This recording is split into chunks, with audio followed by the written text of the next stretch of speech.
Fantasmagorium is so proud to present Murder, Money, and Minnesota. Comeuppance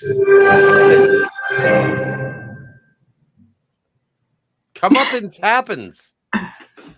And it is glorious. I am so jazzed about this. Kat, I hate when something I love comes to a close. And this is an episode. These are 2 episodes that are going to make me say goodbye to Gus and Molly, Lorne and Lester.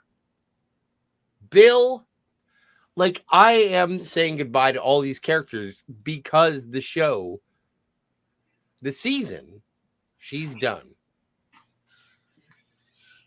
Yes. I found it absolutely satisfying. Yeah. Oh, and also Steve is drinking rum right out of the coconut. Oh, yes, in Acapulco.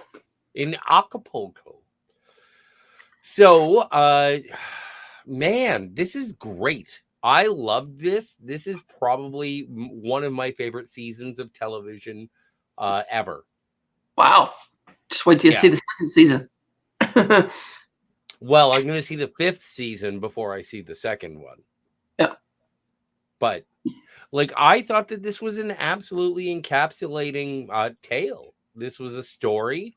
I wish I had heard more about Wrench. I wish I knew what happened to Wrench. But aside from that, this was great. And Stavros Milos. I think his story was done when he reburied the money. Yeah. I thought that was okay. When he didn't come back, like, I think that was more about, oh, by the way, spoilers. So I think that for Fargo season 1, when did it come out? 2014. There you go. It's nearly 10 years old. Go see it. It's good. I went to the library and they had a copy. So you can get it for free. But I think Milos's, or Stavros Milos, I think his story was done when he reburied the money. And you know the thing about anthology series is that certain things can pop back up again. You may wonder where they've been. And you've seen... I've seen the first 3 seasons. Right. I've decided to wait to watch season 4 with you, which will be in probably late March by the time we get to that one. I don't know. We can do season 4 right after season 5 if you want. No, we can. We'll do the ones that we know. Season 2, just to say, one of the greatest seasons of television in any show ever. I do like Kirsten Dunst. Yeah, there's a lot. That's a great cast. But so the beginning of episode 9, and we see that Malvo. Wait. On this. You got to hold up for just 1 second. I do want to say hello to the chat. All right. Lemon Pie, who is clearly seen Aces. Oh, man. Oh, so I'm glad that there are fans of the show here. I blame Scott for the late start. You should. It's always a good, yeah. And I blame Scott for the audio mishap. And also my fault.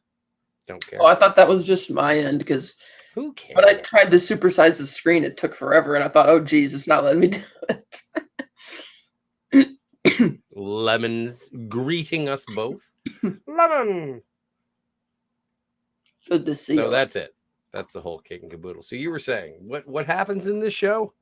So to see him at Malvo as a dentist, yes, living like this, not totally square because he seems to be kind of feisty, and the Stephen Root character Bert really digs him, and talking about the weird sexual fetishes that he has with his girlfriend, waiting for them to get married, and at the party and all of this, and how at night he'll listen to the audio tapes of the people that he's, the fellow Lesters of the world that he's messed up just for, like, the particular tape he's listening to is a guy who apparently killed his family at his suggestion and then offs himself.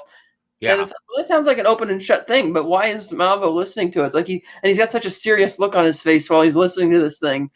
And it's like, oh geez, this guy's dark, Yeah, but later on, when Lorne or Mikey Mac or whatever his name is, shows up at Lester's old house and says, "Oh, 2 children." That was great. A couple of people were murdered here, and they, the old man who used to live here. I think it was a hammering. Ghosts. I think it was a hammering. Oh God! But that wasn't the. Well, that is, yeah. So they're talking aces and all this, and we find out that the scam is that this guy, Stephen Root's character Bert, has a brother who turned evidence against the Chicago mob and has gone into the witness protection program. And Bert just decides it'd be fun to take Malvo out to meet him in Vegas. And he's like, "Yeah, bring Jenna, it'll be great." And he's like, "Okay, I'm doing what you're doing." And that's how we see that he's been here at the casino. And Lester decides to actually approach the table, having recognized him. And he's like, "Remember me? I got a great new suit. I've got this award." And Malvo pretends to have no idea who he is. And Bert's like, "You gonna introduce us to your friend?" I don't know. And when they decide to get up and leave, Malvo just finally breaks character and stares at Lester. He's like, "Walk away." Yeah. And his girlfriend says, "Oh, congratulations on the award." But Lester decides to press his luck further and follows him down the hall into the elevator. And right before he gets in the elevator, Bert's like, "What's up with that guy?" And he's like, "Well, I just have one of those recognizable faces," Malvo says. And so when Lester gets in and he just says very defiantly, "No." He's like, "No, I'm not going to take this." And what's going on? He's like, "Is this what you really want, Lester? Is this what you want?" And Bert's like, "Lighten up, man." And Lester, it's unclear exactly what he wants out of this encounter, but he says, "Yes, this is what I want." And so Malvo just gets out the gun and shoots the 3 people dead in the elevator, and Lester immediately kind of collapses like like a house of cards.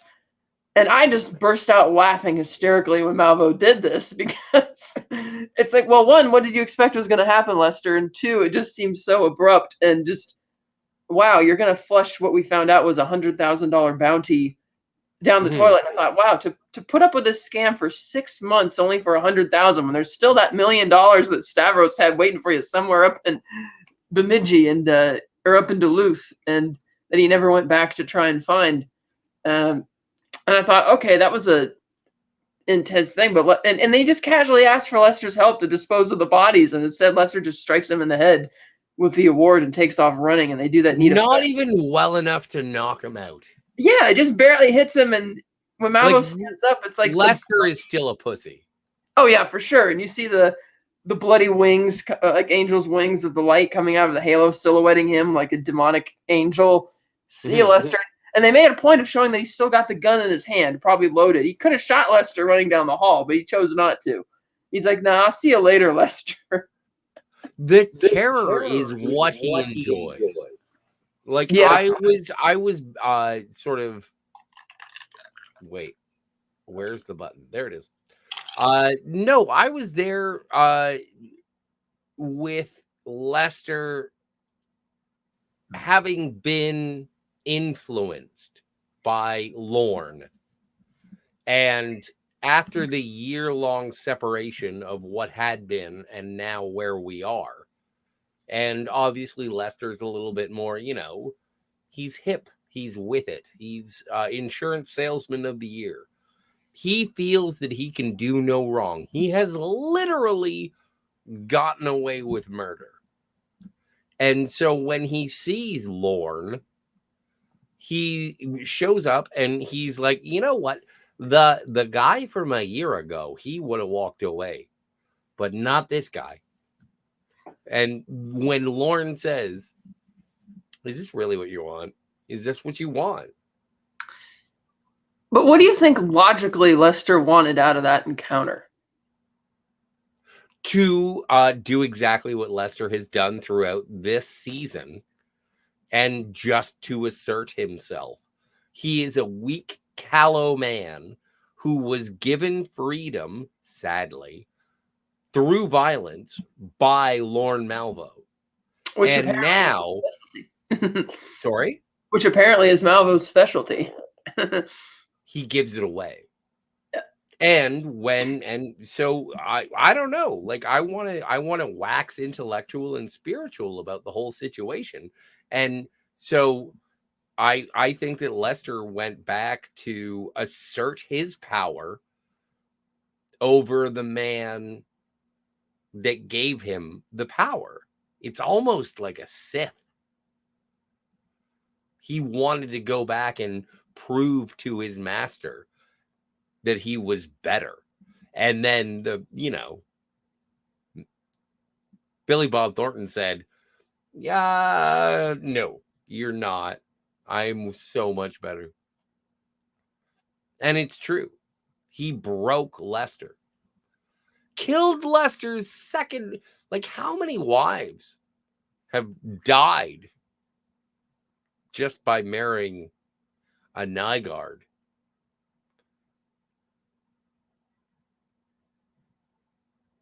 I think I thought it was glorious. The tension in episode 9, I was on the edge of my seat the entire time because I was waiting for the pursuit of Lorne. Oh no, there are devices not connected. Am I talking to myself? Well, thank heavens. But I just thought it was ominous the entire time. It was something that had come back to haunt. Yeah. Can you hear me? Am I here? Yeah, you're here, and I can hear you. All right, yeah, because I got knocked out of the call for a couple of minutes. I did that on purpose. I was sick of your voice. Oh, yeah, I'm sure. So yeah, it's like he wanted to confront the one guy he was still afraid of to see if he was like man enough to what, like he didn't think it through clearly. No. And then racing back to and how Lester or Malvo was just so willing to throw away his 6-month investment just because Lester's like, no, like Malvo could have made up any story he wanted to explain Lester, and instead he's like, no, I think this is more entertaining to see what Lester's up to, because he has probably not been challenged by the people he's helped before, than he is interested in the $100,000. So that, which is also why he just lets him run away to see, ooh, let's see how this plays out. So that was actually quite, and to run him back into the hotel and wake up his wife, and we have to get out of here, and she just totally goes along with it as they flee back to Minnesota. You know what's weird about it is that because there was the year-long separation, when they do show Lorne being the dentist, I was like, oh, after the massacre, he took his money and he learned dentistry. He went to doctor school. And then I realized, because I'm a simple boy, then I realized that he had just ingratiated himself to the right people and forged the right documents so that he could fake it. Yeah. Like, he's not a qualified dentist. No. But he did it. Yeah. Because another thing, I would have thought that with the level of the layers of stuff he would have had to go through to pull this off, like you said, imitating a dentist, knowing how to get the fake certifications and all that. It's like, wouldn't it have just been easier to find go to wherever the FBI keeps their information on witness protection and just, like, I mean, this guy walked into the Fargo crime syndicate and just murdered 22 people like nothing and just walked out the back door. But now he's willing to take all this time and put up with these people that Malvo probably thinks are insufferable, just for $100,000 bounty, when it seems to be more in his nature to just, walk right in the front door, guns a-blazing, But that takes me to Gus. Mm. And in episode 10, he does say in terms of why is it that humans can see green, all the shades of green, more than anything else. And spoilers. So when Gus says to him, I figured out your riddle. Which is a lie. Molly had to tell him he didn't figure it out. No, I think he figured it out. The answer is, well, because the reason that humans can see more green than anything else is so that they can, spot predators, right? Yeah. And the answer is kill the fucking predators. And that is exactly what Gus does. Shoots him. But we'll get to that when we get to the end of the episodes. But what I said, spoilers. What? I know that. I meant it'd be funner to get to that when we get to it. But we'll get to it. But it's kind of like, okay, so he goes back to Minnesota, and I like how the two FBI agents decide that they're just going to take it upon themselves to investigate when they clearly don't have the authority to do that. They're supposed to just be in the records room. Right. And they go to look up Molly, and she's got the wrong idea that they kind of know what's going on. But this is Key and Peele, right? Yeah, and as dim as Key and Peele are about this, like when they're lying on the floor, and he's like, so there's a man, he's got a fox, a rabbit, and a cabbage, and Peele is just giving him crap about, well, what kind of man? As if it matters, And yet they're smart enough that when they see Molly's big, whiteboard with all the conspiracy, which Bill just has a fit about, like, man, this is really good. And immediately, Peele says to Bill, so you don't think it's concerning at all that Lester was in the ER with this guy, and that he called the motel where he was staying not long after, on the same night, and then he went to Duluth where where Lester's car was found in the Bill just kind of nothing really to really say about it. And it's funny how Bill kind of, well, Bill quits. Well, yeah, but it does take a while. Like when Lester does that evil thing where he decides that, oh, we're going to go to Acapulco. And so when Molly shows up saying, we got questions about the Vegas thing and they wanted me to talk to you about it, and he brushes her off and he's like, well, we need to get stuff out of the safe of the insurance thing. And he gives his wife his jacket. He tells her not to bring her jacket with her because he says, oh, Acapulco, you won't need it. Yeah. And yet when they get to the insurance office, he puts the jacket on her. I'm like, oh, God, this guy is so... There are no depths to which Lester will not sink. And so after she's shot and Lester gets his alibi together... By the way, Linda gets shot. Yeah, Malvo just shoots her in the back of the head thinking she's Lester. She backs Linda, in the arms of the angels. Linda is such a squeaky clean example of goodness. Like, get a partner that looks at you the same way that Linda Nygaard looks at you. Right. Like, she is so great. She's supportive. She assists in his lies. And then he sends her as a decoy. Sacrificial lamb, more like it. Oh. And yet Lester has tears in his eyes when he sees it happen. It's like, well, you expected it to kind of happen. Yeah. And yet now that it has, he's kind of all worked up about it. And, he races to go and, go to the diner to come up with his alibi with Lou there. And it's really funny when Bill is at the crime scene and Molly gets the call at home. It's like, oh, great, another Mrs. Nygaard's been killed this time. So she goes there, and Bill's like, oh, you didn't need to come. And she's like, well, we both know that's not true. It's great. Because, of course, Bill's not going to handle this. Like, when Lester wants Bill was in the Twin Cities for a police department. What do you call it? Convention. Yeah. But when he came back, he's like, oh, Molly, we don't need you here. He's like, yeah, we do. We both know that's not true. Like, you definitely need me here. Like, he lets Lester go over to say goodbye, and he swipes the top papers off because he realized he left that behind. No, he didn't. He couldn't. He tried. Bill said that he could. It was no big deal.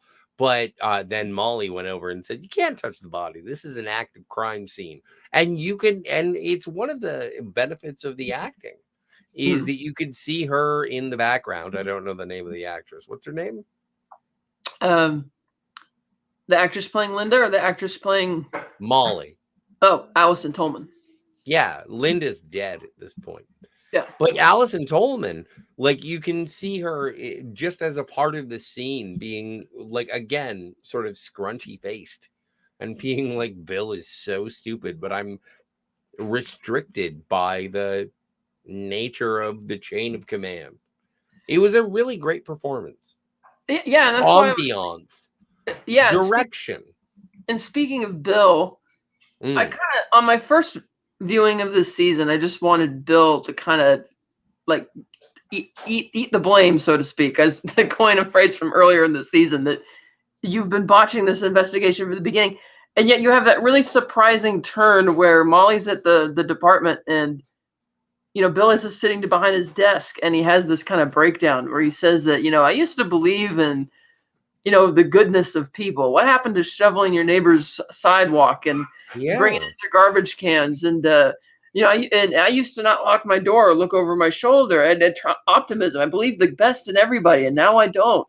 And he's like, I know I didn't see it before in you, but Vern did. I'm quitting. I can't do this anymore, and you're going to be chief. And I was like, wow, that was quite the turnaround for Bill. And it was like, and in that one scene, I went from wanting this guy to finally just suck up and admit that this is exactly what it's looked like from the start, to feeling really bad for him. Well, you know what? And watching this season, I never wanted Bill to get his comeuppance. I was never angry at Bill. I just thought he was dumb. And Molly was better. I was still kind of mad at him. Like when he has. Were you mad at him? Okay. Because when she does lay it out pretty specifically that, look, we know they were at the ER. We know that he called the place where he was at. We know he probably killed Hess. We know they've been together talking about that. We know that, and you can't come up with any excuses to why like the drug runners would be at the Nygaard house. And that's another thing they don't bring up is Chaz. I suppose he would be released from prison because, given the events of the episode, it's pretty clear that Chaz is innocent, or it should be clear to everybody else. But they don't bring it up. And yeah, but the thing, this is, when it comes to Chaz's life is ruined. Right. Like there's no, like he doesn't get to go back. There's no happy ending. Right. Chaz is messed because of Lester. As is his. And also, like, I don't know. Am I supposed to feel like emotions for Chaz? Well, no, it's just that they kind of make him like an unlikable character. Well, kind of, yeah, but it's just the depths of evil. But I was bringing it up because of why I was upset and kind of mad at Bill. Is that Bill? It's like, yeah, you have this kind of evidence at Chaz's house, but you're deliberately overlooking all these red flags about Lester. And Lester's been staying here. He had motive, means, and opportunity to put the blame on somebody else, and he just didn't want to be even open to the notion of investigating Lester at all. And so that's why I was kind of getting mad at him as the season progressed. So I was really surprised when he finally just admits that. And it's more so, it wasn't so much his incompetence for the sake of being competent, is that he just didn't want his worldview of optimism to be shattered. He didn't want to believe that somebody like Lester could do these things. Kind of like in the movie where initially Marge doesn't think that somebody like Jerry or Mike Yamagita could be lying to her, doing bad things because they seem respectable. But unlike Marge... No, I liked it the first time when you called it respectable. But unlike Marge, who's not going to let her feelings get in the way of the evidence, Bill was the guy who was letting that happen way too much. So I was surprised that they had that nice turn. And then meanwhile, Gus sees Malvo drive by while he's delivering the mail. Well, and before we move off of Bill... Yeah. And yes, we do, and remind me of that. But like when Bill, I really appreciate that it is a superior sort of police force that rolls up the newspaper and says, hey, your deputy has done good work. And that is when he recognizes that he himself has not Mm. done good work. I thought that was the moment when his character turned. And so it wasn't like for convenience of plot or for Bill to have, like, he has to realize that he was just being the patriarchy or whatever. It was a logical progression. And he was even somewhat, derogatory to uh Budge. And he was like, listen, son. Like, he was being sort of condescending about the sitch. And when it's all sort of laid out and it's like, well, can I ask you about this? And Bill knows diddly. And it's like, maybe I'm not fit for this position. And I liked that as like self-awareness. I thought that was it was a represented character turn. And I really liked it. Yeah, I did too. And then I did forget to mention that when Malvo comes back, he drives by Gus delivering the mail, and Gus seems to, it's like he hasn't thought about this case in like a year, and he doesn't trust his instincts initially when he recognizes him. He kind of just puts it in the back of his mind, doesn't want to think about it.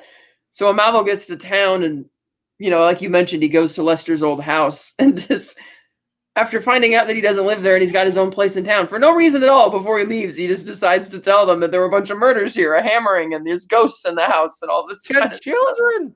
And the kids are like, Daddy, I don't like him. Make him leave. I was like, this is great. I forgot how funny this episode was. Well, but it absolutely fits in line with what he does in terms of recording the conversations. He loves hearing other people being uncomfortable. Yeah. And which is like when he goes to the diner and he's talking to Lou, and they do that great editing where we see that Molly's heading there because the cops told her that, oh yeah, the FBI agents were looking for you. We just told them to go to the diner. So we know these three characters are converging on the diner while Malvo's there, and they're just having this odd conversation. And that's when Lou's talking to, he's like, oh, you're a cop, don't you? I could recognize the look. And he's like, you ever had a case kind of wild? And Lou's like, yeah, a lot of bodies. Case a long time ago. How many bodies? Well, enough that you could stack them high all the way to the second floor. Maybe even higher. And I saw something a pretty good story. Never seen before. Sioux Falls. Same thing that prick mentioned in the earlier episode. God damn it, it's Sioux Falls all over again. And he's like, I saw, and Lou's like, I saw something I've never seen again and can't explain. And Malvo's like, yeah. He's like, have you ever been there? And Malvo's like, well, I've been to Sioux City once back in my scandalous days. And he's just kind of, he asks for Lester's address. He's like, well, I don't know. Maybe you can leave me his number. Oh, that's not going to help. And we see Molly's pulling in, and he's eating. And just as he finishes eating the apple pie, he says, very tellingly, that's the best pie I've had since the Garden of Eden. Because Malvo is the devil incarnate. He's like, I did like that. Yeah, I did like that. And Lou picks up on it too. Like, there's something really off about this guy. And he gets up and leaves. And right as he's stepping out the doors, when Molly walks in, and just through the back door, you think they're going to meet face to face.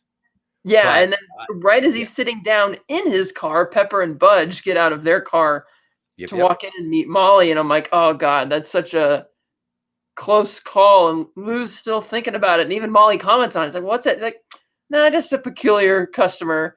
And so it's not until later when the next Mrs. Nygaard gets shot that he's like, okay, I should have told you. This guy came looking for Lester. And she's like, oh shit. And he's like, you know what? That's it. I'm going to get my gun and I'm sitting on your front porch until this is over. And even Gus gets upset about it and calls Molly, and he's like, no, you're staying. You don't need to go out of it. It's like, and he almost echoes what Bill was mentioning earlier in the earlier episodes, where he's like, oh, sometimes you just miss it and you have to let the boat go or whatever. And Gus is saying, no, you don't need to do this. You're going to stay here. And Molly's like, until he's caught. He's like, no, until he's dead. And it's like, yeah. Oh, like Gus is really getting up on it. And another weird twist of fate, when Gus hangs up the phone, being a bit distracted, he slams on his brakes because there's a wolf, and he stares at this wolf. It stares back at him, and it runs along to the left. And he looks over and he sees the red BMW at this abandoned this hunter's cabin, probably seasonal. And he spies on it, and he sees Malvo leaving, and he wisely decides not to say anything because otherwise all the cavalry's going to come in and surround it. He ain't going to come back. And so Malvo goes to town, goes to visit the old used car salesman who we've seen a couple times in the show. He's like, I like this one because it looks like an undercover car. Yeah. Well, and he does the same thing to the lot attendant, is that he tapes the guy's hands to the steering wheel. Yeah, it has him be the distraction because he wants to take it for a test drive. He's like, oh, I guess it couldn't hurt. And then meanwhile, we have Pepper and Budge and Molly questioning Lester. And Molly knows Lester's just going to stonewall them over the murder.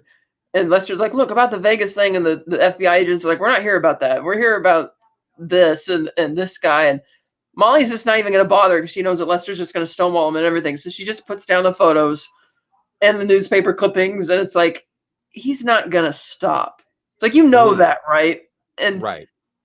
I thought that was powerful. I thought that was a good line. Right. And the way she delivers it is a great line. And it's the same thing that happened in Vegas where Lester doesn't want his new sense of manhood to be threatened. So rather than accept all the help that is being offered to him, in which he could probably finagle his way out of it, instead he stubbornly decides that, no, I'm not going to take any of your help. I'm not going to help you with this. And Molly's like, yeah, well, you're going to take the FBI escort back home. And it's not really an offer. After he has already sacrificed his brother. Mm-hmm. And his new wife. Well, but that's the thing, is like after you've seen, that was a year ago when he sacrificed his brother. And his nephew who's been sent upstate. And his nephew. Mm-hmm. Like when he sacrifices Linda, I'm like, sorry. I knew it was coming. Mm-hmm. He sacrificed her in the last episode when he was just going to the bar because he wanted some trim. He was already a douche. Oh yeah, he went down there to pick up some of the ladies and go to another hotel room and cheat on her or whatever.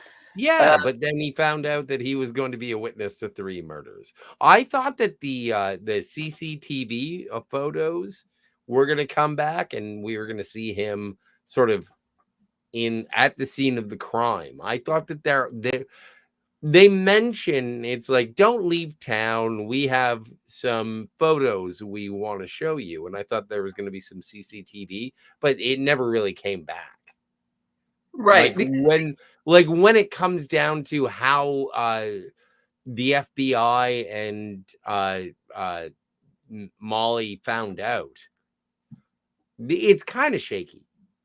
Yeah, because realistically, since this elevator, as we know, goes up to the actual casino, it's not like a service elevator.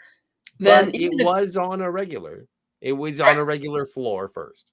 Right. That's what I mean. So even assuming Malvo cleaned up the mess himself, there's still cameras that probably saw Lester get in there, which is why they thought there cameras in elevators. Well, not in the elevators, but in the hall, right out front on the main floor or whatever. Before when they first all stepped into the elevator. No, but in elevators, in Vegas, I'm sure that there are. Oh, probably, yeah.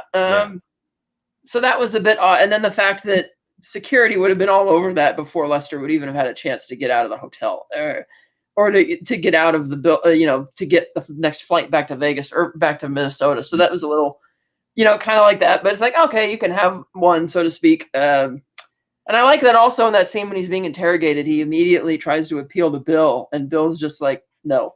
Like Bill's kind of done with it in a way. Like he doesn't have the full courage to tell Lester, no, I'm sick of your lies, but he's not going to, like Bill's not going to bail him out this time. It's like, no, answer the question, Lester. Mm-hmm. So that was really great too. And it really spoke to the development of the character. I agree. Right. And so when Molly walks back in the interrogation room to tell him, okay, you can go, he's like, I don't know what you've had against me since day one, but I'm not this monster that you think I am. And she decides to tell him a story, her own little parable about A man who lost a glove on a train platform. He boards the train at the last second, realizes as he sits in his seat that he's lost his glove. Realizing it must be on the platform, he unrolls the window and throws the other one out. So that way somebody can have 2 pairs of gloves, or 1 full pair instead of having just half, because what use is just 1 glove? And Lester, of course, doesn't get it because he's not a charitable guy. And that's kind of where the climax ultimately is between Molly and Lester's relationship. Like, she's not eager to slap the cuffs on him, or she's just kind of defeated looking at him, and she's like, goodbye, Mr. Nygaard. And she's just, because she knows that with Malvo on the hunt and that he's not going to stop and that he's clearly after him, that this is not going to end well for him, especially now that his wife's dead. So there's like, okay. And she just kind of semi-defeatedly just walks out the back door because she just doesn't, she's just done with him in a way, which is a far cry from the beginning of the season where she was so gung-ho to get him. And now she's just like, I'm checking out, you know. It is tragic. Like, to have that situation where like, Molly knows that Lester is an asshole. Oh, yeah. But at this point, she's been trying to prove it to so many people. And now it isn't even whether or not she wants other people to know it. She just knows it. There is no reason to tell anybody else. If they can't see it, I'm going to have a baby. I'd rather do that than waste all my energy trying to prove that this guy's an asshole, because it's apparent. Yeah. Like, I love the comfort. And this is something that comes from Coen Brothers movies. The acceptance of truth, no matter how uncomfortable. Yeah. This is prickly. I don't like it, but it's the truth. I've tried to tell everybody else. No one will listen. Anyway, let's have pancakes. Yeah. I also love the parallel where, you know, Lester is, you know, he's not able to figure out that charitable, you know, little parable thing that Molly told him about the guy with the gloves. But right when he goes outside and gets in the FBI car, and Pepper and Budge are talking to him about the conundrum of the fox, the rabbit, and the cabbage, he's immediately able to sort that one out, because that's all about predators. Like, you can't sort out something charitable, but predators, oh yeah, I got it. For those who don't know, it's if you have a canoe and you can only take one of the 3 across at a time, a fox, a rabbit, and a cabbage, the conundrum being the rabbit will eat the cabbage, the fox will eat the rabbit. What do you do? And the answer is you take the rabbit across first, go back for either the cabbage or the fox, whichever one you want to get next. Take the rabbit back across, leave the cabbage with the fox, or leave the fox alone on the other side. Go back to leave the rabbit behind, take the cabbage, bring the cabbage back for the fox, and go back for the rabbit. And again, Lester can figure that out like that because he's a predator now. This is what he is. This is what he does. Whereas functionalist. Okay, I guess sort of. He is able to weasel his way out of situations pretty quickly. Like, he was smart enough when he went to the diner to not just sneak out the back door, but he made sure when he came back to open the door and slam it. He was also smart enough not to call 911 because they tend to be able to pick up the trace of the call for a phone booth, which is why he calls the front desk at the police station so they can't. That's a good call. I was wondering about that interaction, but that's a good call. Yeah, so and then he made sure to slam the bathroom door when he got back so nobody would notice, and of course that's finally when Lou, hearing what's going on, he knows what's up. And so it's kind of that episode ended Fox, Rabbit, and a Cabbage with Malvo killing Mrs. Nygaard. And so the second one, the last one, Morton's Fork, that's an interesting parable as well.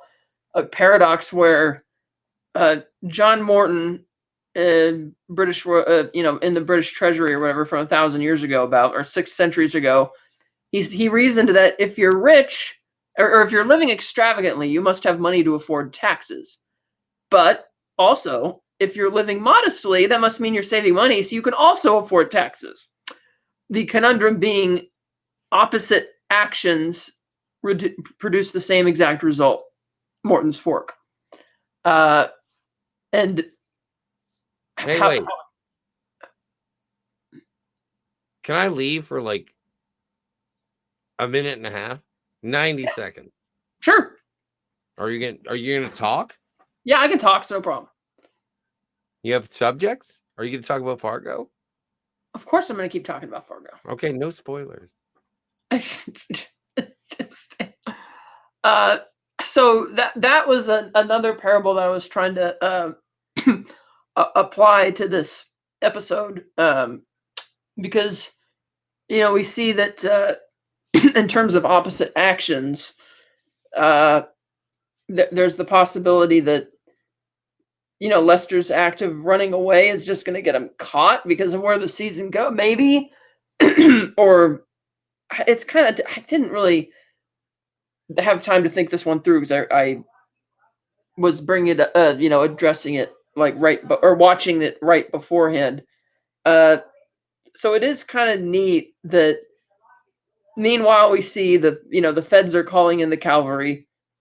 Malvo, for some reason, just has the paperwork to call the department and call off the backup, even though like the person on the other end of the line, I guess he doesn't know that, who Pepper and Budge are. So he doesn't know that, oh, they're supposed to be in the file room. Why are they out in the field kind of thing? And so Malvo just effortlessly cancels the backup. And so they naively believe him and decide we're not going to take the backup. And so meanwhile, from there, Malvo takes this rental car that he's just got with the rental car driver. He's duct taped the guy's arms to the steering wheel without our knowledge. And after Pepper and Budge drop Lester back off at his house and tell him they're going to stay and watch, they see this car rolling up, and they go up there and they draw their guns and they're like, "Step out of the car, get hands up." And then the guy they see tapping on the window that it's it's just some guy, the used car salesman, duct taped to the steering wheel with no way out, just saying, "Sorry." And we see Malvo walking out through the trees, lifting up his pistol, and just kills Pepper and Budge, execution style. Which I admit was kind of a surprise, because as surprising as it was that they cast Key and Peele in these roles and make it kind of comical, and the fact that they're kind of getting the ball rolling, I was expecting something more to come. It seems that their function in the story overall is to get Bill to finally accept that Molly has been right this whole time, even though they're not the big shot FBI agents they portray themselves as. And so I get it. Malvo's going to kill them both, or they are expendable to the story, if you will. Whereas the driver says, "Please don't kill me. I've got a little girl." And I don't think they resolved that exactly, because after... What didn't they resolve?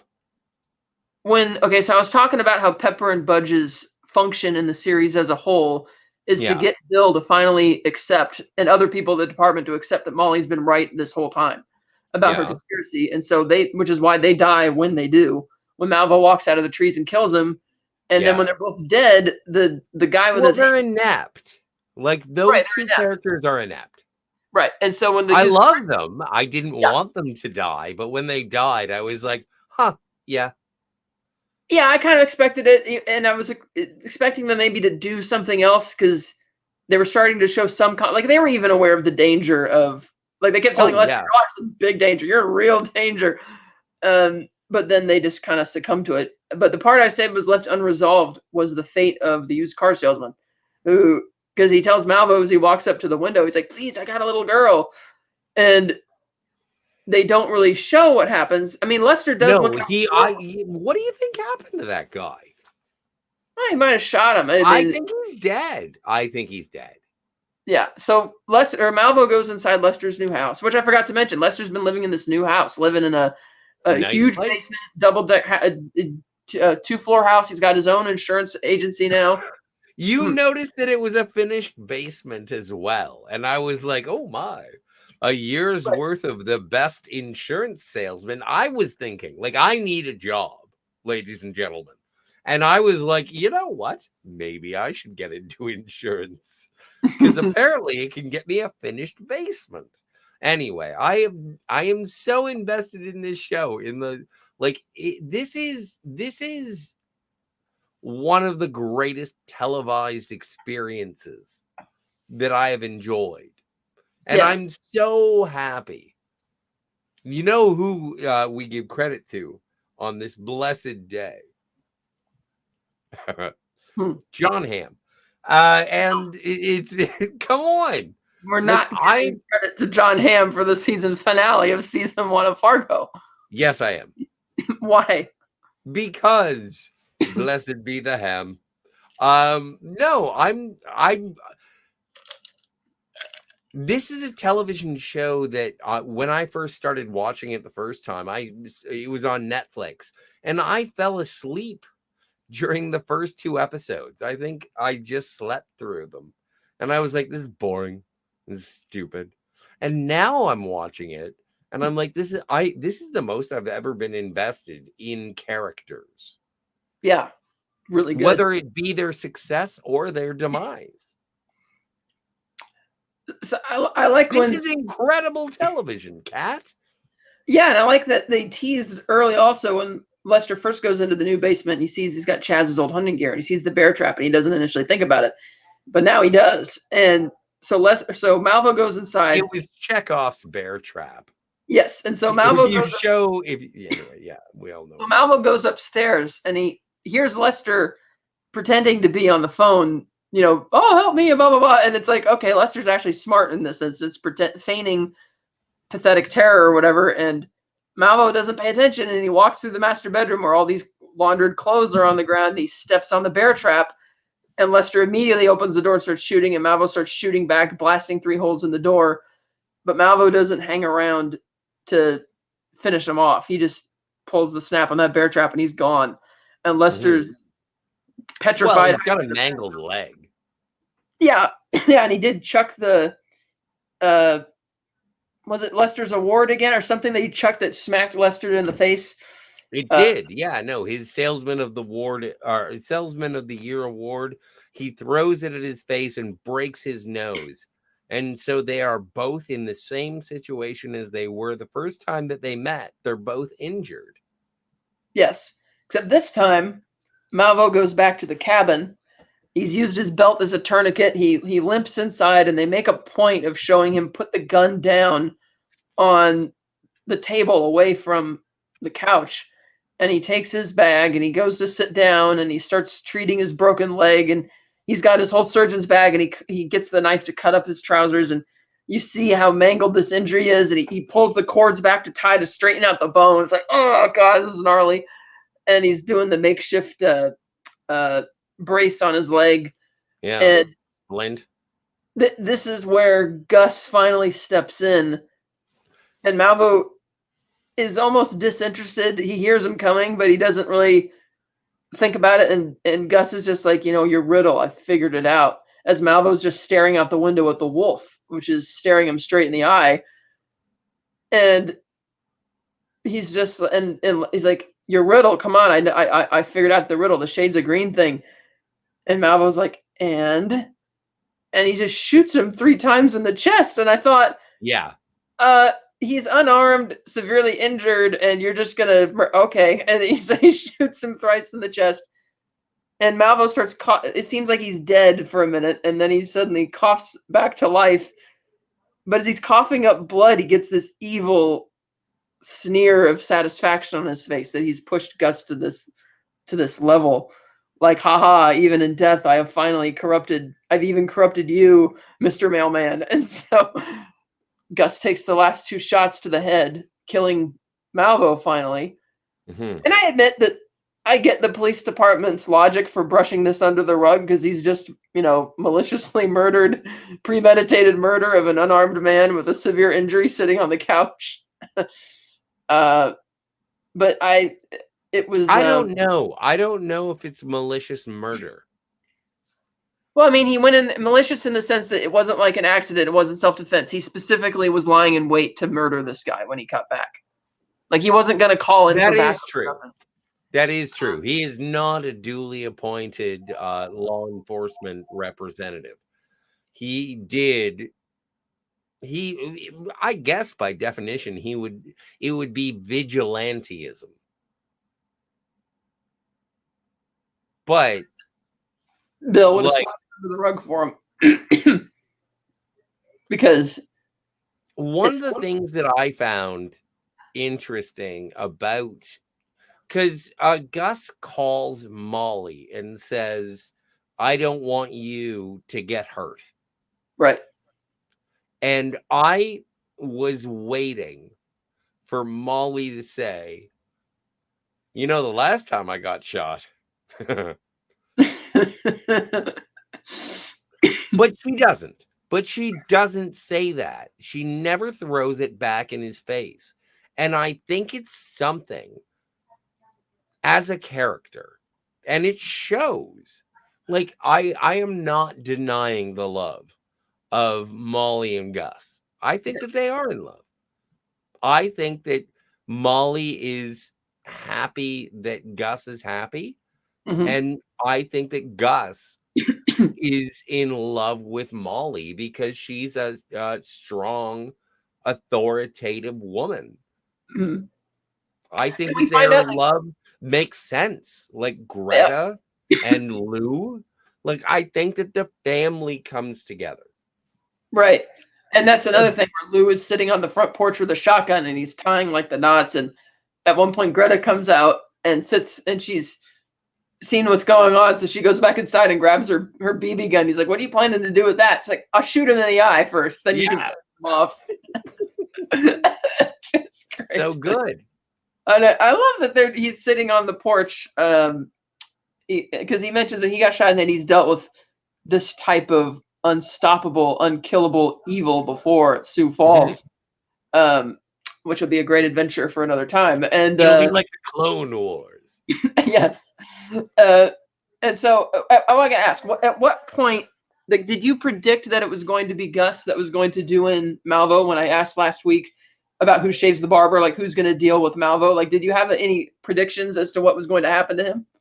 No. Okay, yeah, because No, I thought uh I was hoping for a Lester and Malvo mutual destruction. That's what I thought was going to happen.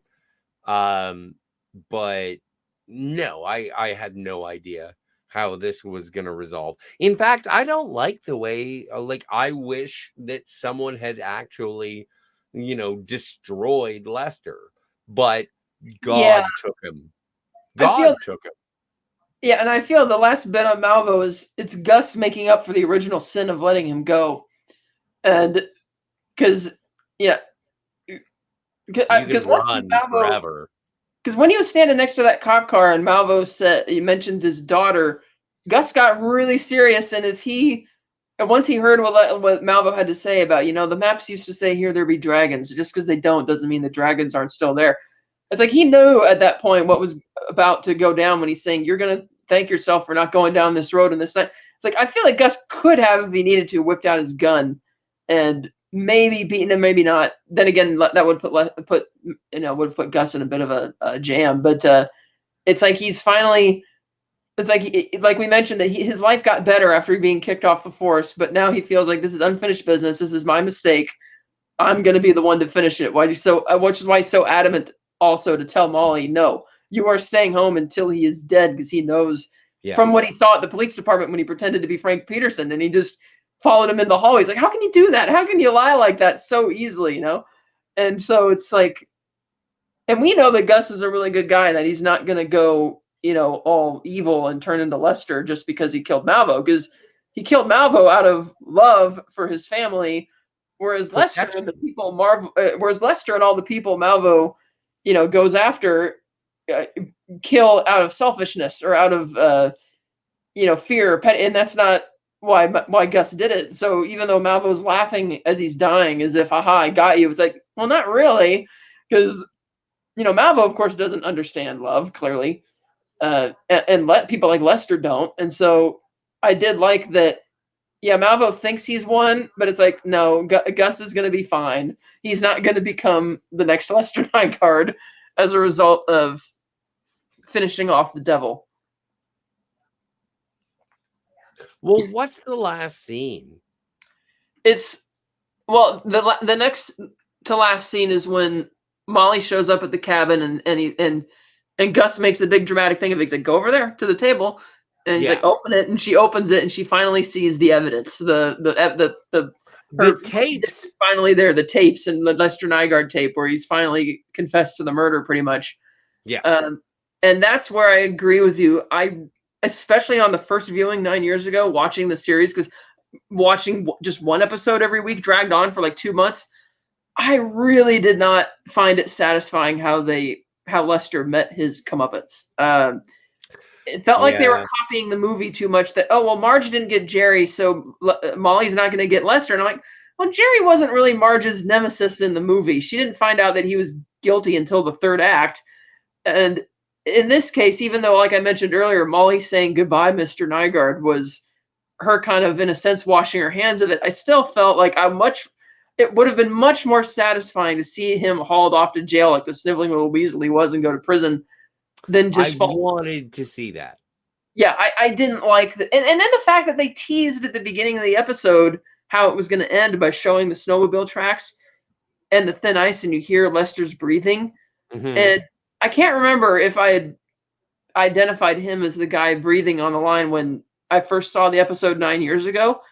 I didn't. But yeah, so I'm like, okay, but I did suspect. I'm like, is that how it's going to end? And I get it. It's a really simple metaphor. Lester's been skating on thin ice this whole time, and now it's finally all his bullshit is not going to help him anymore. And so he's suffered the same fate that Wrench and Numbers were going to do to him earlier in the season. But it still wasn't satisfying. How he just kind of looks up and sees almost like a Wile E. Coyote moment where he looks down and he sees the broken, the cracks, and then he just kind of just goes down in the ice. I was like, if he had kept running, he would have been fine. Probably, yeah. He shouldn't have stopped. Yeah, that's what killed him. And and the thing is that I wanted someone to take care of him, or something to take care of him. Like I wanted comeuppance, but what happened to Lester Nygaard was life. Like when he fell through the ice, he just came to the end.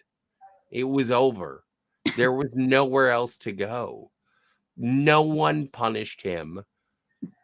As far as he knew, he won. Yeah, I wanted that moment with Molly having Lester in the interrogation room and playing the tape.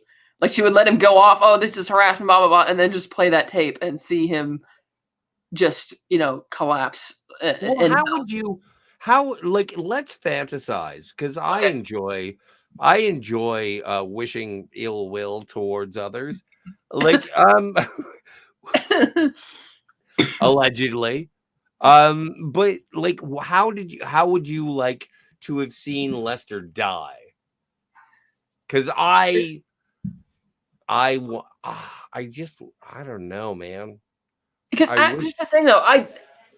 Strangely, I didn't really want to see him die. I thought it would have been much worse for the sniveling little runt coward that he is. Right. One, get dragged off to jail.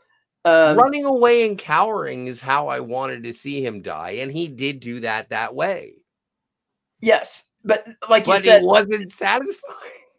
Right, because even though he's wary of Molly, as far as he knows, Molly doesn't know that he did it. She just thinks that he did it. I wanted Lester to know that she is certain now, or that somebody was certain. Like he never found out that that he was caught. Like he never found out that his goose was cooked. He just was always on the run and skating by on these lies. And I would have just been much more satisfied to see the sniveling little weasel gone on a perp walk and dragged off to jail, or even see Bill just completely lose it in front, like done with him, rather than just. He did do that. He did. Yeah, Bill did abandon Lester. Yeah, he did abandon him at some point, and then, or maybe getting dragged into jail and seeing his brother being released. That would have been interesting. Maybe but it's a Fargo show, so you're not gonna get we're not gonna go into a trial. Right. But it is also Coen Brothers universe, meaning that it's Coen Brothers morality. And usually in a Coen Brothers story, if you do bad things, you will meet your comeuppance some way. Yes. And sure enough, when Molly gets the call that Unless Lester, you're Gus, right, and so that's another funny you'd thing. shoot your future wife. When Molly gets the call that, well, he did lose his job over that. Well, no, he got the job he always wanted. He was rewarded for shooting Molly. But it wasn't something he did maliciously, though. It was like a incompetent accident. Whereas, yes, I did find it funny though that once Molly just says, "Oh well, just see what tell me what the divers turn up." She goes to sit down while they're watching TV, and it sounds like they're watching something like Deal or No Deal, because Greta's like, "Oh, Dad's always saying take the money again. He's being a wuss like usual." And then Gus tells Molly that he's getting an award for bravery. I assume from the police department, not the post office. I think it's a civic award. I think it's just a general civic award. Yeah, and I like that. And it is certainly brave to go in and face him down, but it's like, in a way, I also think that, if you had just secretly, followed him when you first saw him leave the cabin, then those other people wouldn't have died. The 2 FBI agents and the new father at the car sale dealership. I mean, I get the logic why he didn't call, but it's like you could have followed him, maybe from afar or something. But I guess it is what it is. But we know that Gus is inherently. Well, we also know that Gus is a bad policeman. So hunkering down at the criminal's base is probably not a bad call. Yeah, like a mailman through thick and thin, rain, storm, snow. We will deliver your mail. In this case, I will deliver this community from the devil. And I think that okay. So at the very last shot, scene, no pun intended, but the very last scene is Gus explaining that he's going to get the award. And he says, I think, you know what, Molly, I think you deserved it. You should have got it. Mm-hmm. And something that has been presented since the first episode of the season, she says, "Oh, don't worry about it, hon. I'm going to be chief." Yeah, oh, that's right. Yeah. And it's funny when Bill first offered. And credits. It's funny that when Bill first offered it, she's like, "Well, I got to think about it first." And he even says, "No, once you come back from maternity, you should be the chief." And she's like, "Well, I got to think." It's like, come on, you got to take the police chief job, But we felt so bad about her because she's been put down upon so much. And we all know that she's doing such a good job. And it's like, she should be chief. Bill should go away. And at the end of the show, Bill goes away and she is chief. We do get some form of justice. Yes, it's just that even she doesn't take much satisfaction from hearing Lester's ultimate fate. Agreed. Just like, I mean, granted, she says, "See what the divers turn up," which seems to imply that she's open to the possibility that maybe it wasn't him, because the cops, when they saw Lester drive up in the snowmobile, they were like, "Is that him? It might be him. I think it's him." And they start chasing him. And in Glacier National Park, right at the border, because that park does cross over into Canada. Hate it. I'm not a big fan of Canada. I've been to Glacier National Park. Beautiful place. Is it in Canada? It's primarily in northern Montana, but part of the park crosses into Canada, and you can get there. I remember my friend went there, and he said the Mounties were giving them a really hard time when they were just trying to cross into the small Canadian portion of the park. And it's like they were clearly tourists, but the Mounties giving them a hard time and even followed them while they were driving around, even though they're just driving in an SUV with all their suitcases and camping equipment, which is pretty funny. But I like that. Did they have shotguns? Probably. I didn't ask them. Well, that's why. Come on. Oh no, my friend didn't have any. No, I'm just saying, like, all of Canada is just afraid of being invaded by Americans. Okay. Yes. And so that was a really great season of TV. Yes. And what do you give it? Like, as a story, as a book, I enjoy anthology shows because they end. Right. And Like even this makes me want to watch American Horror Story, because they are anthologies. Each season is a story. yes. And Same much deal like with Fargo. yeah, and much like this show, there are different connections, but you don't need to, like, for instance, you don't really need to know, if you didn't see the Fargo movie first, why the money was buried where it was when Stavros finds Nope. it. It really doesn't matter. Uh, and same thing when he buries it again in the snow. It's like, well, it could thaw out and somebody might find it. Well, maybe, but it maybe hasn't popped up yet again. So it's kind of all over the place. And so that's what I like about these anthology shows. You can just jump in and watch it. And season 2, of course, is set in 1979 with Patrick Wilson playing the younger Lou Solverson. And we get to hear more about the Sioux Falls case.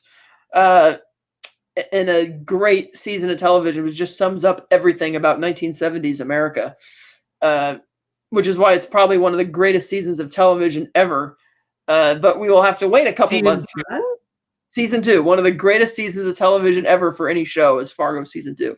Same with The Wire season 4. This is the funny thing about season 5, is that while I'm watching season 5, I'm going to have to wait for it on broadcast, as everyone will. But while I'm watching or waiting for season 5, I'm going to be watching the rest of Fargo. What do you mean? I'm going to be watching the rest of the episodes, like seasons 2 and 3 and 4. We should watch those ones together. How many times have you seen them? Well, that's true. I've seen them a few times. I just thought it would be fun. So I'm allowed to as well. I know. I just thought it'd be fun to have a conversation where at least somebody on the call doesn't know where it's going and can make fun predictions and things like that. Do you want me to wait? Yeah, it'd be fun. Are you going to be my Fargo girlfriend? I am going to wait until 4 months until we get to season 4 before I start watching. I did say earlier I was going to binge it before season 5, and I thought, no, I'm not going to do that. It'd be funner to watch it with Scott for the first time. All right, then I'll wait. I will wait. I will not binge. I will wait for you. Much to think about. I've been having such a blast watching this with you, so I will wait and watch these episodes with you. And then for those in the chat or whatever, we did get the good news today. Noah Hawley is super excited because there was a time after season 2 where he didn't think he was going to come back and do another one. Then he did season 3. Then it was up in the air whether they do a 4th one, and it looked like it was pretty solid that was going to be the end of all of it, and not because of the storyline, just because of like he had other things on his plate. But now he said he had so much fun with season 5 that he just has all sorts of other stories he wants to tell in the 60s, the 80s, the 90s. And the Coens are on board with letting him do it because they just love his direction and his storytelling. So I am thrilled, and I'm upset that FX will not put out the Blu-rays anymore because they only put the first 2 seasons out on Blu-ray. 3rd season, even though it was shot in HD, only got a DVD release. I think season 4 only got a DVD release because FX has this habit of, if a show isn't performing as well, like on physical media, they will just half-ass it and only put out the DVD version instead of giving it a proper Blu-ray, which is weird when it's even shot in HD or because, I mean, you watched it. It probably looked really great, that high-res image. So I had to buy seasons 3 and 4 digitally to get, that quality image because they did, it wasn't available. So that was, I hope season 5 is successful enough that they decide to put out Blu-rays again. I agree. Like when bonus features. Well, no, I enjoy bonus features and audio commentaries and deleted scenes and all that jazz. And the thing is, I don't know if they're going to release it. I do want it. I don't think I'm going to buy this season on DVD or Blu-ray. Okay, well, the first one is good. I do like, and this is the thing, is that when it comes to the story of Fargo, I am going to have to look at them book by book. It's funny you mentioned that, because that's an analogy they use in one of the later seasons, talking about it. In season 2, actually talking about it like a book. Even the showrunner talks about it like a book of a history of true crime in the Midwest, chapter by chapter, book by book, volume by volume. Yeah. And like if I see a product that is called Fargo the Complete Series, I will be excited, and yet I will also be upset. I Because don't want it to be all together. I want them to be separate. Well, I think usually when they have a complete series, it's like there's a bigger box housing the individual, slots for the seasons. Yeah, I got the I'm a first. contrarian, so Yeah, so that was. So what do we rate this season 1 then out of 10, or typical 10-star scale? What do you give it? I'm gonna rate it out of season 1's. Dude, it's a 10. Yeah, I'm gonna give it a 9.5, simply because I really wasn't satisfied with how they finished the Lester story. I was so invested in that story for so long that I just thought it was kind of cheap. And he skates on thin ice, so he falls through thin ice. I don't think he deserved any better. Well, I mean, given that he's the guy you hate more than Malvo. Well, I did like how Malvo died, and I like how Gus killed him. And I liked how Gus was protecting Molly, and I loved Lou. I loved the protection of the town. Everything about it. And then when Lester was being a coward and running away, and then he stopped being a coward because he was scared, and then he fell into the ice. Mm-hmm. That's where Numbers and Wrench were going to put him in the first place. Yes. You know what? I'm fine with it. I wanted punishment, but I'm happy with the act of God. Yes. I do think it's a good series. And then the other little things that were like, I wanted a reference to Chaz, maybe, or a reference to Stavros Milos, Wes Wrench. Yeah. I think the year-long sort of pause, 1 year later, I was fine with that. And it was like, okay, all of like, and I did think about that. And it was like, okay, so does that mean that everything that we had seen a year previously didn't matter? And when I thought about it, it was like, no, it means that the horrendous things that happened a year ago, no matter how horrendous, a lot of people have forgotten. It wasn't a part of their lives. And it's just part of the legend of Bemidji. Given that last week when we were talking about how a bit odd it was that Malvo gave Wes Wrench the keys to his handcuffs and said, if you're still feeling sore about it when you're recovered, come and see me. Almost like he was, tantalized by the challenge, by seeing a worthy challenger. Did you think that he was maybe going to show up in the finale or something to, Yeah, I did. And there was one moment, and it was like, oh, there's a guy who keeps calling. And I was like, oh, maybe it's Wrench. And I was like, no, he's deaf. He can't call. But no, he's still out there. Yeah. Another thing I mentioned when you were gone was how, for some reason, Malvo just has that book that lets him know the FBI codes when he called to call off the backup. Yeah, and that was weird.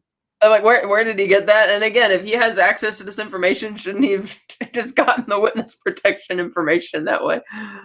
Seems like it would be much easier to befriend the person in the witness protection office or whatever. It was only one code, though. Yeah. He was like, can I talk to you? And do you have the extension? And he was like, code, blah, blah, blah. I don't remember. But also, didn't he, like, who got that? There was an FBI informant who was on the side of somebody earlier. So, I don't know. If I'm wrong, I probably am. But I did see it. I was like, oh, yeah. I don't know how he got that code. That was a great series. So, Yeah. and Yeah, the 10 out of performances 10. were I recommend it to everybody. yeah, performances were unbelievable. Yeah. Made me like Billy what's his name? Billy Bob Billy Bob Thornton? Thornton. Yeah, it made me like him more. Yeah, it's I think that's easily my favorite Billy Bob Thornton character. Yeah. And he did, I believe, win an Emmy or a Golden Globe for that. It was really fun. So highly recommended And for anybody who hadn't seen it. Even if we you joined us and were spoiled and didn't watch it, it's still worth watching. we didn't even describe it properly. No. Like, if you want to watch it, I recommend it. Even if you know what's going on, the tension, the music, the pacing, the cinematography, the acting, the characters. There are actors in there that, like the cast, that you don't even like. There are people that you know that we don't know. It's amazing. It is incredible. It is slow, but it ramps up. Yeah. Anybody? Again, it's 10. It's Is 10. there anybody else in the chat or any other comments that are interesting? I don't know. You have a computer. Right, but I'm on the full screen thing and it's going to jazz out if Fine. I'll look. Where did I? All right. Lemon says, "Hello, Phantom Organist." I like the name there. Well, he organs phantoms. Howdy, Lemon Pie and Tenku. Lemon Pie agrees with you, Kat. Season 2 of Fargo is a blast. Mm-hmm. I'm really looking forward. But that's two reasons. I love Kirsten Dunst, and I like watching productions where couples fall in love. And Kirsten Dunst and Jesse Plemons, they, this is the first time that they.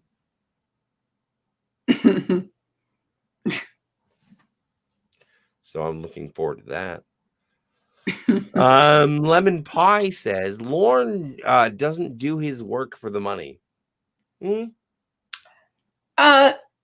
Maybe. I mean, because again, I had a hard time picturing he was really enjoying his life as the dentist for the bounty. I mean, it did. There is a point really good at it. He does quickly abandon that whole endeavor because he's much more, tantalized by the idea of what Lester's, trying to do to stand up to him. That he's like, oh yeah, screw the money. I'm gonna go have fun with Lester. So there is that aspect to it.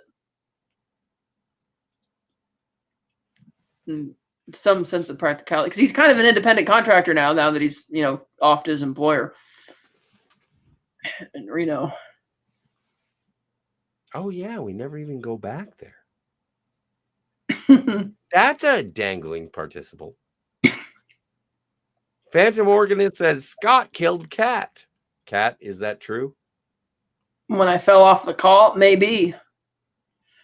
No, but you got better. I did. Lemon says Scotty moved to the proper left-hand sinister sides of the panel. It's true. The dark side. I'm just going through the entire chat. Are you okay with that? Yeah. Phantom says, good point, Lemon Pie. And for that, you get a nickel. All nickels are questionable at best.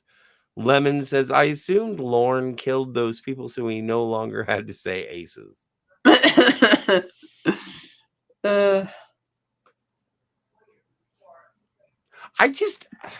That was like a cementing of how evil he was. You saw his home. He had set himself up as being successful. Has a nice place. Beautiful wife. Yeah. And even confronted slightly, he was like, and maybe that's why he was listening to that tape at night. Maybe he has to listen to that to remind himself just to get through the day. But yeah. Maybe, what if Lester actually, like, at the beginning of the season, Lorne gave Lester the callous fortitude to demand his place in the world. Yeah. And 1 year later, Lester shows up and does the same thing to Lorne and messes up his entire life. Like, Yeah. he had left it all behind. Well, we found out that the reason, he was going to implode it himself the next day anyway, because he was, like he said, the He gave bounty. him $100,000. And he was probably going to kill all three of them, and the fourth being the brother anyhow. He spent, like, I don't know, $30,000 on a wedding ring, engagement ring. Right. He's doing all of this, and it's like, it's like I said, it's a bit out of character, and or I guess it was just something to do. He's just like, oh, or maybe he feels it's not so much about the money; it's about getting in with the Chicago mob, maybe because he's trying to find a new employer, perhaps. But you're right, because he spent a lot of money for that, and a lot of time pretending to be into the whole aces. I thought it was an interesting characterization, but also, like, I'm glad he's dead. Oh, I miss him. I liked him. I thought he was fun. You don't want, and so when Gus shot him in the face, happy as a clam. Well, I was happy for Gus, that Gus got to, make up for his sin of letting him go. But he was also, I thought, a really fun character. Like, a lot of the dark stuff he did, I just laughed. Maybe that's a part of my dark sense of humor, but I think, like, in fiction, I do have a soft spot in my heart to seeing bad guys, suffer consequence. Right. Like, for instance, I wasn't upset in No Country for Old Men, spoilers, when Anton Chigurh just walks away with a broken arm. Yeah. And it's the fate that, he gets hit by that car and he leaves it behind, and he's not upset about it at all because fate, as he just walks off. So I wasn't really, because I find those characters kind of entertaining, because you don't see the ones that are written that well with great sharp dialogue in movies very often. It's like, yeah, we see movies where you have the assassin who goes on a killing spree or whatever, but how often are they that entertaining or that well written, such that I don't really want to say goodbye to them? I just want to see more of them. Like trying to picture how Chigurh gets through his day, like in No Country, when after being taken out to the scene of the drug deal gone wrong for no apparent reason, he kills his two employers who took him out there. And he's like, I guess the bosses want the money more than they care about their associates, And it's like, man, how does this guy get through? I want to follow this guy when he wakes up in the morning all the way to when he goes to bed at night, And Malvo's a similar character like that. And I feel that because this was a TV show, we did get to spend more time with Malvo and understand how he gets through what he does throughout his day, which is why I found him quite entertaining.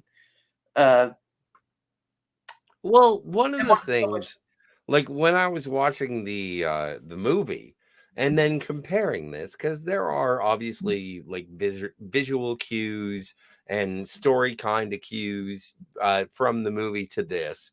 I'm sure that they're heaviest in this show just because it's called Fargo and they want to associate it. But, like, I was looking and I was like, oh my, we're in the last 2 episodes. I'm gonna get a wood chipper scene. And the wood chipper scene in this season is Malvo getting shot in the head twice. Yeah. And thrice in the chest. And sorry, I misspoke.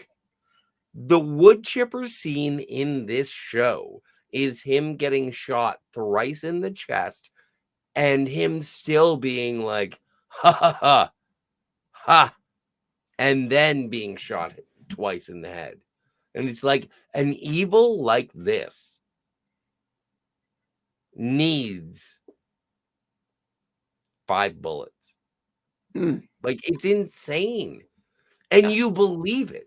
Like, the evil that is represented by the character that Billy Bob Thornton plays and the way that he plays it, you believe it when he gets shot thrice in the chest. And then he's still like, sorry, kid, still here. Mm-hmm. And he has to get shot again. He is a terrifying. We talked about this right at the beginning. He's a force of evil. He's the fox, Lester's the rabbit, and Linda was the cabbage. And Morton's fork, it's like, I kind of expected from that parable that the idea was going to be that Molly was going to have to choose to go after one or the other, but they would both end up at the same place anyhow, even though that didn't happen. Which is why it would have been fine if Malvo just kind of disappeared off on the wind with his suitcase to keep going on. And no, I needed him to die. Lauren is better than Anton. Yeah. As a entertainment wise, yes. Well, up to a point. I like them both in different ways. Like I find a lot of Anton Chigurh's scenes hysterical as well, even if they're not meant to be. Like when he's at the Texaco station and just keeps bugging the guy. What time do you close? What time? And it's like, I'm like, dude, just tell him the damn time that you close. And it's just so funny. And everybody else talks about that scene, about how terrifying it is. And I'm like, no, I thought it was hilarious. But in response to your other question, Lemon Pie, when are we reviewing season 2? That is going to be around mid-January, because starting next week, Fargo season 5 begins airing on TV. And while the first week will feature the first 2 episodes of the season, the rest of the series will be shown just 1 episode a week. And Scott and I are going to review that because it's got his favorite guy, John Hamm, in it. And Noah Hawley, the showrunner, says it's one of his favorite seasons yet. Had a lot of fun on it. And that runs every week without breaks from next Tuesday night through January 16th, I believe. And we'll be doing that show on Thursday. Huh? 21st. It premieres on the 21st. Yeah, Tuesday the 21st. Always on Tuesdays for Fargo. Fargo's always on Tuesdays. Tuesdays at 10. And other than next week, because it's Thanksgiving and I'll have people here, we'll probably do this show Friday night of next week for Friday night premiere. 2 episodes. Yeah, for the 2-episode premiere. And then after that, we'll go back to Thursdays. So beginning January, so January 16th is finale. So 23rd, so it should be Thursday, January 25th when we begin season 2. And we can go back to our 2-episode a week thing for that. So that's when we'll start season 2 and answer your question. But we are going to be having all sorts of fun with Fargo until this will carry us through the end of April for these 5 seasons now. So yeah, I hope you guys enjoyed it. Thanks for showing up in the chat. Lemon Pie and Phantom Organist, whoever else is there. Phantom Organist. No, I'm really, I'm looking forward to this. You and I have talked about a true crime, and thank heavens all of these stories are based on true crime. So this has been a blast, and I'm looking forward to the end of it. This is a treasure, and I look forward to the next one. I'll see you next week.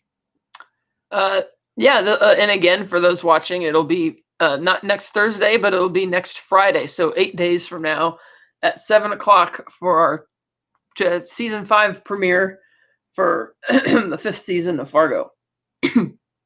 Also, subscribe to Cinema Gulp, this channel, and Anti-Derivative Jill. For sure. And then the Wookiee Fevers. Yeah, the Virtual Cantina Network. Virtual Cantina, yeah. And you can follow me, Slice and Eyed, at Letterboxd. Fun. Right. Movie. Yeah. Oh, my stars. I should start writing. Anyway, are we done here? I think so. You're supposed you to betcha. Say, you betcha. Betcha. I want to garden.